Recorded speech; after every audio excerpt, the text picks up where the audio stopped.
few hourly updates about what's happening with the kid. అబ్బాయి సీతేజ్కి every few అవర్స్కి ఏమవుతుంది అప్డేట్లో ఉన్నాను. గుడ్ థింగ్ ఏంటంటే తను బాగున్నాడు, లైట్ లైట్లో కదులుతున్నాడు, he's progressing, this good thing that's are happening. ఇంకా ఇన్ని మిస్హ్యాప్స్లో అదొక్కటి ఆనందపడగలిగే విషయం. అండ్ మెయిన్ రీజన్ ఇవాళ ఈ ప్రెస్ మీట్ పెట్టడానికి మెయిన్ రీజన్ అంటే, ప్లీజ్ నేను ఎవరిని బ్లేమ్ చేయట్లేదు. Please understand there is a lot of misinformation, there is a lot of false allegation, wrong అంటే మిస్కమ్యూనికేషన్ వల్ల కూడా చాలాసార్లు జరుగుద్ది. So I just want to tell, I don't want to blame any department or any particular political leader or the government. In fact, government, we are very, very happy because, మాకు theatre special prices ఇచ్చారని we are actually very happy with them. So ఇది ఏ ఇండివిజువల్కి సంబంధించిన విషయం కాదు. I just want to address everybody that there's a lot of misinformation. నేను ఇలా behave చేశాను, నేను అలా అన్నాను, నేను ఇలా చేశాను అనేది రాంగ్ ఎలిగేషన్స్ పడేసరికి I'm feeling extremely, how do you say, అంతే extreme. It's humiliating and character assassination. నేను 20 ఏళ్ళుగా నేను ఎప్పుడైనా ఇలాంటి ఇష్యూలో 20 ఏళ్ళుగా నన్ను చూస్తున్నారు కదా, నేను ఎప్పుడైనా ఇలా చేస్తానా, ఇలా అంటానా, ఇలా మాట్లాడగలనా? అలా అన్నప్పుడు చాలా బాధ వేస్తుంది. ఎందుకంటే ఓకే అది ఫ్లోలో చెప్పచ్చులే, అది ఇట్స్ ఓకే. ఎనీవేస్ జరిగిందంతా మాత్రం చాలా there is a lot of wrong information going on, there is lot of misinformation, lot of false allegation, especially నా క్యారెక్టర్ అసాసినేషన్ చేసేసరికి.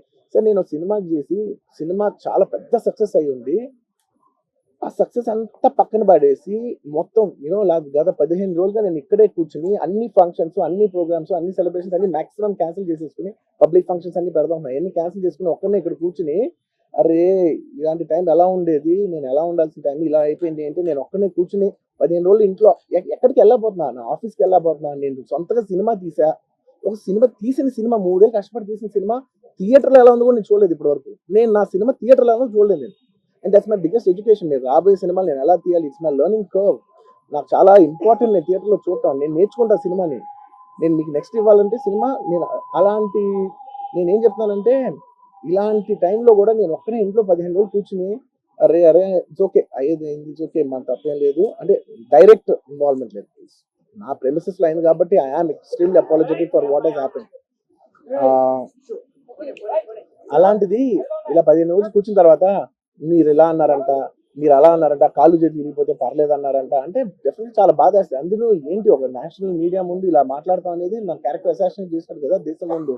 అరే నేను కష్టపడిందే ఈ 3 ఏళ్ళు తెలుగు నా ఆడియో ఫంక్షన్ చూడండి, నేనేమన్నాను, నా సినిమా చూడండి అది అన్నాను, నేనేమన్నాను, అరే మన తెలుగు పరువు తీసి ఎక్కడో నిలబెడదామని ఒక అటెంప్ట్ చేశాను. అలాంటిది నేను అంత ప్యూర్ ఇంటెన్షన్తో చేస్తే నేను ఇలా చేశాను అలా చేశాను నా మీద ఫాల్స్ ఎలిగేషన్ నాకు ఎంత బాధ వేస్తుంది. This is personally I mean to nobody, I respect everybody. నేను అసలు ఇది ఏం పర్సనల్ అటాక్ కాదు, ఏమి కాదు. నేను జస్ట్ నా గురించి ఫామ్ అవుతున్న ఇన్ఫర్మేషన్ పీపుల్కి చెప్దామని, ఇలా జరుగుతుంది ఇది నిజం కాదు దయచేసి అర్థం చేసుకొని చెప్పడానికి. అండ్ ఒక సిరీస్ ఆఫ్ ఈవెంట్స్ లా చెప్తాను జరిగిన విషయం.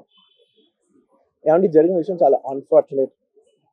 నేను గత 3 ఏళ్ళుగా ఈ సినిమా థియేటర్లో చూస్తేనే నాకు తెలుస్తుంది. అంటే నేను ఇన్ని కోట్లు పెట్టి అమ్మేం కదా సినిమా, నాకు రెస్పాన్సిబిలిటీ ఉంటుంది. సినిమా ఎలా ఉంటుంది థియేటర్లో చూస్తే నా 3 years ఎఫర్ట్, అది జస్ట్ ఒక షో కాదు. నాకు ఎమోషనల్గా 3 years ఎఫర్ట్. అసలు ఏమవుతుంది నాకు it's like make or break moment for me. So అలాంటి ఇంపార్టెంట్ పాయింట్లో నేను వెళ్తూ నేను అదే ఆలోచించాను తప్ప నేనేమి ఇర్రెస్పాన్సిబుల్గా గత 20-30 ఏళ్ళుగా నేను అదే థియేటర్కి వెళ్తున్నాను. ఓల్డ్ సినిమాలకి వెళ్ళాను నేను అదే థియేటర్కి, నా సినిమాలు కాకుండా బయట సినిమాలకి వెళ్ళా. ఎప్పుడు ఇలాంటి యాక్సిడెంట్ అవ్వలేదు. అండ్ నేనేదో ఇర్రెస్పాన్సిబుల్గా థియేటర్కి వెళ్ళిపోయాను, పర్మిషన్ లేకుండా వెళ్ళిపోయాను అనేది అబ్సల్యూట్లీ ఫాల్స్ ఇన్ఫర్మేషన్. అలాంటిది ఏమీ లేదు. థియేటర్ వాళ్ళు పర్మిషన్ సార్ట్అవుట్ చేసుకున్నారని చెప్పి నేను అక్కడికి వెళ్ళాము. అక్కడికి వెళ్తే పోలీసులే క్లియర్ చేస్తున్నారు అక్కడ. So it is understood that everything is sorted. నేను వాళ్ళ డైరెక్షన్లోనే వెళ్తున్నాను. అండ్ ఏంటి వాళ్ళు ఒకవేళ నిజంగా పర్మిషన్ లేకపోయి ఉంటే చాలాసార్లు వాళ్ళు చెప్తారు, సార్ మీ పర్మిషన్ లేదంటే మేము రెండట్టు వెళ్ళిపోతాం. వాళ్ళే క్లియర్ చేసి ముందుకు రమ్మంటూ ఉంటే పర్మిషన్ ఉందనుకునే కదా మేము ముందుకు వెళ్తూ ఉంటాం in that flow of things. So నేను ఆ మైండ్ స్పేస్లోనే ఉన్నాను. అండ్ నేను చెప్పాల్సింది ఏంటంటే అసలు ఇక్కడ this a false allegation that there is a road show, ఏంటిది ప్రొసెషన్. అసలు ప్రొసెషన్ కాదు, రోడ్ షో కాదు, ఏమీ కాదు. జస్ట్ థియేటర్ ఇక్కడ ఉన్నాను, అక్కడ theatre just couple of yards away from the theatre. అది అసలు రోడ్ షో కాదు, ఏమీ కాదు. కార్ అలా వెళ్తూ ఆగిపోయింది. ఒక పాయింట్ తర్వాత ఎంత జనం కూడిపోతారంటే అండి, మీరు కనపడితే కానీ జనం వెళ్ళరు. బౌన్సర్లు కానీ ఎవరన్నా పోలీస్ కానీ అందరూ అడుగుతారు, సార్ మీరు ఒక్కసారి వేవ్ చేసాను సార్ వాళ్ళు వెళ్ళిపోతారంటే మేము మామూలుగా ఎప్పుడు బయటకు వచ్చి అందరికి వేవ్ చేస్తాం. అది నేనే కాదు, ఎనీ లీడర్ ఎనీ సెలబ్రిటీ ఎవరైనా అడగండి, మనం వేవ్ చేస్తేనే వాళ్ళందరూ జరుగుతారు. ఓకే ఓకే చూసాం సాటిస్ఫాక్షన్ ఉంటుంది, అప్పుడు దే స్టార్ట్ మూవింగ్ అవే. ఆ దీని మీద చేశా. And is also respect. ఇంత వేల మంది చూస్తానికి వచ్చినప్పుడు నేను నా కార్ లోపల టెంటెడ్ కార్ లోపల దాక్కుని కూర్చుని ఉన్నా. బట్ అంతమంది అంతమంది వచ్చినప్పుడు వాళ్ళకి ఏం కావాలి, హీరోది ఒక గ్లిమ్స్ కావాలి అంతే. అది కూడా ఇవ్వకపోతే నేను ఎంత ఆరోగ్యంట్ కింద ఉంటుంది. ఇంతమంది ప్రేమ చూస్తే నేను కాలు కూర్చున్నారులే అనుకుంటాను నేను. అరే నేను బయటకు వచ్చి ఒక్కసారి వాళ్ళందరికీ thank you thank you thank you thank you please పదండి పదండి పదండి ఇలా అంటుంటాను. మీరు చూడండి నా జస్టిస్ అని చూడండి, ఇలాంటే ఇలా పదండి అంటే నేను చెప్తేనే వాళ్ళు వెళ్తారు. అది పోలీసులు కానీ బౌన్స్ కానీ అందరూ మేనేజ్మెంట్ అందరూ వెళ్తారు. సరే మీరు చెప్తేనే వింటారు, ఒక్కసారి మీరు చెప్పండి అంటే మేము వచ్చి బయటకు వచ్చి ఇలా వేవ్ చేసి ఇలా అంటే వాళ్ళందరూ జరుగుతుంటారు. That is how we went into the theatre. And థియేటర్కి వెళ్ళిన తర్వాత what I wanted to say is that there's a misinterpretation అనుకోండి, మిస్ఇన్ఫర్మేషన్ అనుకోండి, ఫాల్స్ ఇన్ఫర్మేషన్ అనుకోండి, ఏమనుకోండి. It is no road show, it is no procession. Just థియేటర్కి వెళ్తుంటే జనాలు ఎక్కువ బయటకు వస్తే జస్ట్ అలా వేవ్ చేసి మళ్ళీ లోపలికి వెళ్ళిపోయి మళ్ళీ థియేటర్ లోపలికి వెళ్ళిపోయాం. అండ్ థియేటర్ లోపల మీరు సినిమా చూసి కొంచెం సేపటికి సార్ నా వర్క్ అసలు ఏ పోలీసు కానీ ఎవ్వరూ నాకు వర్క్ అసలు నాకు కలవలేదు, నాకు ఏం చెప్పలేదు. నాకు చెప్పిందల్లా అది పైగా మా మేనేజ్మెంట్ సైడ్ నుంచి వాళ్ళు మా వాళ్ళు వచ్చి చెప్పింది ఏంటంటే, సార్ బయట ఓవర్ క్రౌడ్ అవుతుంది, మీరు దయచేసి వెళ్ళిపోండి అని చెప్పారు. వాళ్ళ పోలీసు వాళ్ళందరూ బయట చాలా మంది ప్రాబ్లం అవుతుంది సార్, ఓవర్ క్రౌడ్ అవుతుంది మీరు వెళ్ళిపోండి అంటే నేను వెళ్ళిపోయా. సినిమా స్టార్టింగ్ కొంచెంసేపు నేను వెళ్ళిపోయా.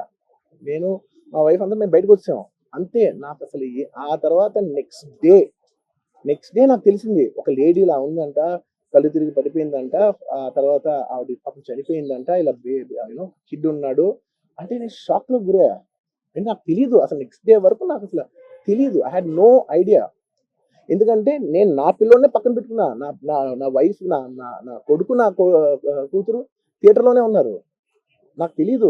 నిజంగా అలా జరిగి ఉంటే నాకు తెలిసి ఉంటే నేను వాళ్ళు తీసుకుని వెళ్ళిపోతాను కదా, మినిమం కదా, ఎవరైనా వాళ్ళ పిల్లలు వాళ్ళు తీసుకుని వెళ్ళిపోతారు కదా. నాకు తెలియని కూడా తెలియదు. సరే పిల్లలు వాళ్ళు చూసుకుంటారు, మనం వెళ్ళిపోతే క్రౌడ్ క్లియర్ అయిపోతే ప్రాబ్లమ్ సాల్వ్ అయిపోతే నేను వదిలేసి వెళ్ళిపోయా. అలాంటిది నాకు తెలిసి కూడా నేను సినిమా చూస్తున్నాను, ఇలాంటి ఫాల్స్ అలిగేషన్స్ వస్తే చాలా బాధ వేస్తుంది. పిల్లలు ఉన్నారు సార్, పిల్లలు వదిలేసి వెళ్ళిపోతాను నేను. నాకు నా పిల్లలు అంటే ఎంత ఇష్టం తెలుసు, ఎవరైనా ఉంటారు కదా తీసుకుని వెళ్ళిపోతారు కదా. అలాంటి నాకు క్లూ కూడా లేదు. నేను ఇంటికి వెళ్ళిపోయిన తర్వాత నేను వెళ్ళిన నెక్స్ట్ డే నాకు మార్నింగ్ తెలిసి చనిపోయారంటే షాక్ అయ్యాను నేను. షాక్ ఇమీడియట్గా నేను బాస్కి ఫోన్ చేశాను, మా బన్నీ బాస్కి ఫోన్ చేసి, బాస్ ఇమీడియట్గా హాస్పిటల్కి వెళ్ళి వాళ్ళ కలువు, నేను వస్తానంటే సరే నేను మొత్తం అక్కడ వెళ్ళి సెట్ చేసి వస్తాను, వాళ్ళందరూ ఎమోషనల్గా ఎలా ఉన్నారు ఏంటో మనం ఫస్ట్ చెక్ చేసుకున్న తర్వాత మీరు దిగాలి అప్పుడు ఆగండి సార్. వెళ్ళిపోయిన తర్వాత వాసు నేను వస్తానంటే, సార్ మీరు రావద్దు ప్లీజ్, దయచేసి మీరు హాస్పిటల్ రావద్దు, ఇక్కడ గందరగోళం అయిపోతుంది, నేను నైట్ మీరు థియేటర్కి వెళ్ళారు, ఇష్యూ అయింది, చాలా ప్రాబ్లం అయింది, ఇప్పుడు మీరు హాస్పిటల్కి వచ్చి మళ్ళీ ప్రాబ్లం అయితే మాత్రం సార్ చాలా ప్రాబ్లం అవుతుంది సార్, నేనే కొంచెం వాళ్ళ రిచువల్స్ అన్ని అయిపోయిన తర్వాత మీ దగ్గర తీసుకొస్తానని చెప్పాడు. ఓకే అని వెయిట్ చేసేసరికి ఇమీడియట్గా ఏం చెప్పారు, సార్ ఏమనుకోవద్దు, వాళ్ళు మీ మీద కేసు ఫైల్ చేశారు, ఇప్పుడు మీరు వాళ్ళు కలవడానికి లేదంటే నేను మా లీగల్ టీం అదేం పర్లేదు వాసు నేను వచ్చేస్తాను, నేను కొంచెం మూర్ఖంగా మాట్లాడుతుంటే, సార్ మా లీగల్ టీం చాలా స్ట్రిక్ట్ చెప్పింది sir, they file the case on you, మీరు ఇప్పుడు వెళ్తే legally it is not right thing to do, please don't go అని చెప్తే అప్పుడు ఆగాల్సి వచ్చింది.